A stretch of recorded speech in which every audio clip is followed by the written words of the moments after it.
Hello बच्चों। आज हम अपना साइंस का लेसन फिर से कंटिन्यू करते हैं जो हमने लास्ट क्लास में इनकम्प्लीट छोड़ दिया था, जिसमें हम पढ़ रहे थे अवर क्लोथिंग के बारे में। तो हमने इसमें डिफरेंट क्लोथ्स के बारे में पढ़ा। रीजनल क्लोथ्स हो गए, ट्रेडिशनल क्लोथ्स हो गए, और ओकेजनली हम कैसे डिफरेंट डिफरेंट क्लोथ्स पहनते हैं वो हमने पढ़ा।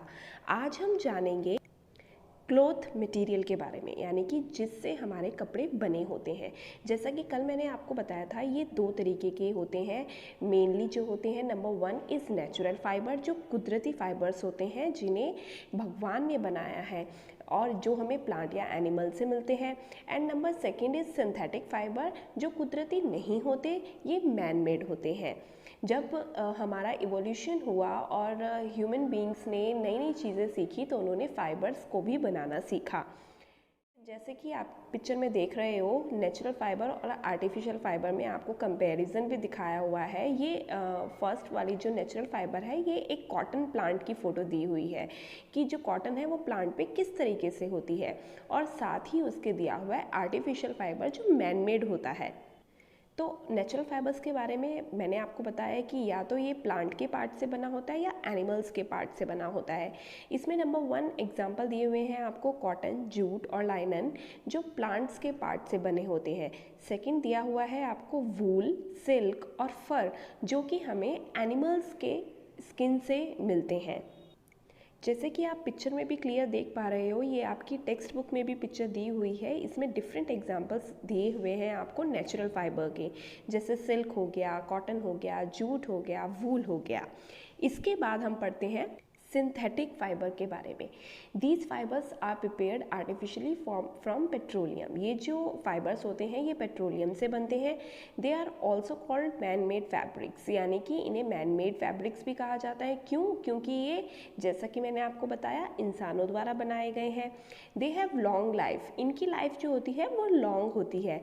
वाटर रेसिस्टेंट होती है, ये स्ट्रेचेबल भी होते हैं और रिंकल फ्री होते हैं, यानी कि इन पे सलवटें बहुत ही कम, ना के बराबर पड़ती हैं बजाय कॉटन क्लोथ्स के। क्योंकि आप देखेंगे कॉटन क्लोथ्स जो होता है वो बिना प्रेसिंग के एकदम मुचड़ा मुचड़ा लगता है, बड़ा अनटाइडी लगता है, और सिंथेटिक फाइबर में ऐसा नहीं होता। ये ड्राई भी क्विकली हो जाते हैं। जब हम इन्हें वॉश करते हैं तो आप कंपेयर कर सकते हो, कॉटन क्लोथ्स जो होते हैं वो देरी से सूखते हैं, लेकिन सिंथेटिक फाइबर बहुत जल्दी सूख जाते हैं। सिंथेटिक फाइबर के एग्जाम्पल इसमें दिए हुए हैं नायलॉन, रेयॉन, पॉलिस्टर और भी बहुत सारे सिंथेटिक फाइबर्स हैं जो मैन मेड फैब्रिक्स होते हैं। जैसा कि इस पिक्चर में आप देख पा रहे हो, ये जो जैकेट्स बनी हुई हैं, सूट बने हुए हैं, ये सिंथेटिक फाइबर से बने हुए हैं, जो कि नायलॉन और पॉलिस्टर से बनी हैं। इन अब जैसा कि हम देख चुके हैं कि जो फाइबर्स होते हैं वो हमें कैसे कैसे मिलते हैं और हम उनसे किस तरीके से अपने कपड़े बनाते हैं। अब जब हमने ये पढ़ लिया है कि हमारे लिए क्लोथ्स कितने इंपॉर्टेंट है, ये हमारे किन किन तरीक़ों से हेल्प करते हैं, तो अब हमें जब कोई इंपॉर्टेंट चीज़ होती है तो उसकी केयर भी करनी पड़ती है। तो क्लीनलीनेस जो होती है वो हमारी बॉडी के लिए नहीं बल्कि हमारे क्लोथ्स के लिए भी ज़रूरी होती है। क्लीन क्लोथ से जो हमारी पर्सनैलिटी है वो अट्रैक्टिव बनती है और हम बीमारियों से भी दूर रहते हैं। क्योंकि अगर हम अपने कपड़ों को रेगुलरली नहीं धोएंगे या उन्हें अच्छे से पैक करके स्टोर करके नहीं रखेंगे तो उनमें कीड़े हो जाते हैं और वो हमें बीमार कर देते हैं। इसलिए हमें क्लोथ्स की केयर करना भी बहुत ज़रूरी है। तो इसके लिए अब हम देखते हैं कि method of care of clothes, यानी कि हम क्लोथ्स की केयर किन किन मेथड से कर सकते हैं। Number 1 is washing and squeezing, यानी कि उन्हें अच्छे से धोकर और निचोड़ कर रखा जाए। चाहे हम अपने कपड़े मशीन से धोते हैं चाहे हाथ से धोते हैं, लेकिन हमें उनकी वॉशिंग प्रॉपरली करनी चाहिए। उसके बाद कुछ कपड़े ऐसे होते हैं जिनका फैब्रिक हम धो नहीं सकते, जिन्हें हमें प्रॉपरली ड्राई क्लीनिंग करानी पड़ती है। तो ड्राई क्लीनिंग कराते टाइम भी हमें ध्यान रखना चाहिए कि हमें रेगुलर वो करानी पड़े, ये नहीं कि वो महीनों महीनों पड़े रहें और हम उसके बाद उनको ड्राई क्लीन कराएं। नेक्स्ट, अगर कोई हमारा कपड़ा फट गया है तो हमें उसे तुरंत रिपेयर करना चाहिए।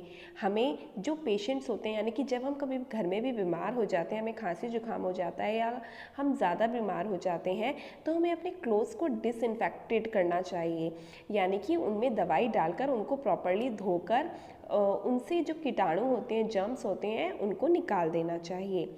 हमारा को कपड़े सिर्फ धोना ही ज़रूरी नहीं है बल्कि उन्हें ढंग से प्रेस कर कर भी रखना चाहिए ताकि जब हमें ज़रूरत हो हम उन्हें निकाल कर पहन सकें। और जो वूलन क्लॉथ्स होते हैं या सिल्क के क्लॉथ्स होते हैं या जो हमारे पार्टी वियर महंगे महंगे कपड़े होते हैं, उन्हें स्पेशल केयर की ज़रूरत होती है। तो उनको हमें बड़े ही ध्यान से अच्छे से रखना चाहिए। जब भी हम अपने कपड़े स्टोर करते हैं तो आपने देखा होगा कि आपकी मम्मी उसमें नेफ्थलीन बॉल्स डालती हैं, जिसे हम कपूर की गोली भी कहते हैं, या फिर हम कुछ नीम के पत्ते रख देते हैं। इससे क्या होता है कि जो हमारे कपड़ों में छोटे छोटे कीड़े हो जाते हैं, सिल्वर फिश या उनमें फुई लग जाती है, तो ये जो नेफ्थलीन बॉल्स, कपूर की गोली और ये जो नीम की पत्तियाँ होती हैं, ये उन कीड़ों से हमारे कपड़ों की प्रोटेक्ट करती हैं। हमारे कपड़ों की केयर के लिए उनकी प्रोटेक्शन भी उतनी ही ज़रूरी है, चाहे हम उन्हें वॉश कर रहे हों या फिर हम उन्हें प्रेस कर रहे हों या फिर हम ड्राई क्लीनिंग कराएं या उन्हें स्टोर करके रखें। हर एक का एक अपना तरीका होता है और हमें वो अच्छे से करना चाहिए ताकि हमारे कपड़ों को कोई नुकसान ना पहुँचे। तो इसी के साथ आपकी जो ये यूनिट है ये फिनिश हो गई है, और जो ये आपको स्क्रीन पे दिख रहे हैं ये क्वेश्चंस आपको जैसा कि इंस्ट्रक्शन दी हुई है, जो क्वेश्चन बुक में करने हैं वो आपको बुक में करने के लिए कहा है, और जो आपको कॉपी में करने के लिए दिए हैं वो आपको कॉपी में करने हैं।